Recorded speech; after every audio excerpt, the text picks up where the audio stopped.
Okay, I'm going to try this again. Sorry about the poor connection before. So, hello Facebook. I'm going to start this over. So, you can see the caption of this quick video is how to avoid fines from New York State licensing.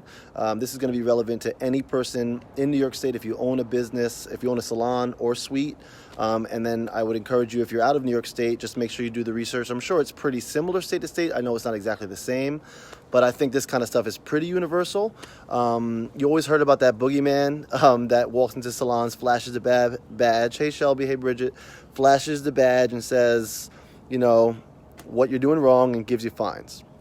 I'm going to make this really brief. 2 years ago, somebody came into the salon, flashed the badge. The boogeyman is real.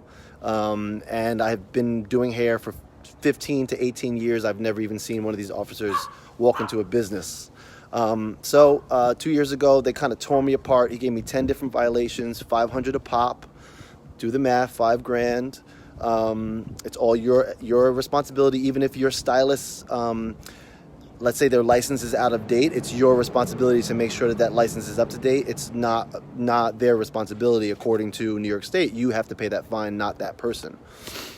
Anyway, we were able to negotiate that down. I did only end up paying $1,500 in fines that year. That was 2 years ago. But it taught me a lesson, and I did my due diligence, and I made sure everything that we needed to have was on hand.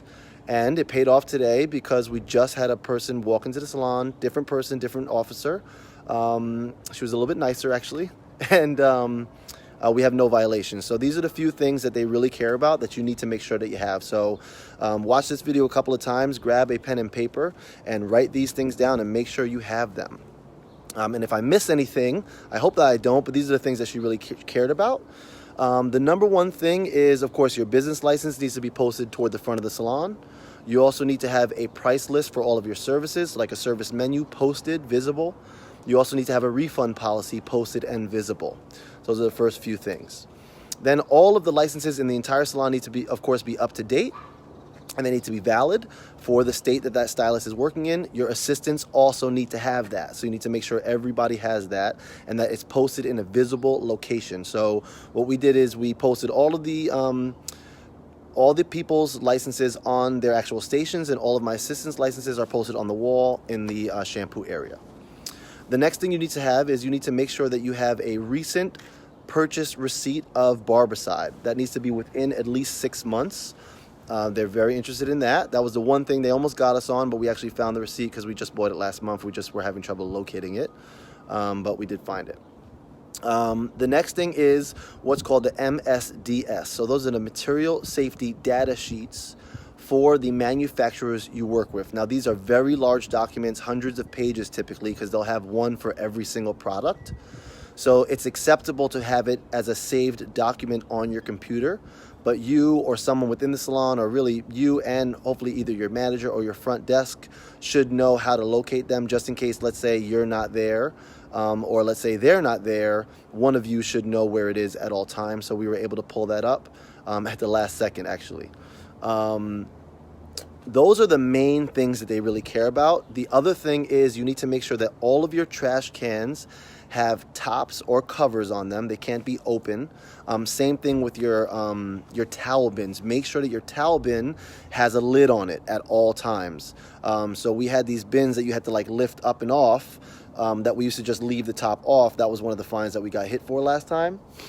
So we always just keep them on now. So make sure that you have either something you can like step on that just automatically goes up on its own, or a lid that you would take on and off, but it stays on at all times. I hope this helps. I know this is a really quick, really brief. My client's getting shampooed right now. Thankfully, I had a little bit of a gap where I could handle this stuff. Again, the best way to get your MSDS sheet from your manufacturer is to just send an email. If you're working with like Goldwell, it's on their website. If you're working with the Rojo, just send an email to your relationship manager. You can save it as a document on your desktop, and that will help you a lot. So instead of having to print out, this huge booklet. Hopefully that helps for anybody in New York State. If you're not in New York State, do the research on your personal state. I'm sure it's somewhat similar, but make sure that you have these things. And then when the officer, or if the officer ever comes, it's still a nerve-wracking experience because it's like kind of crazy, but she signed off with no violations. So good to go. Hopefully that helps. Take care, guys.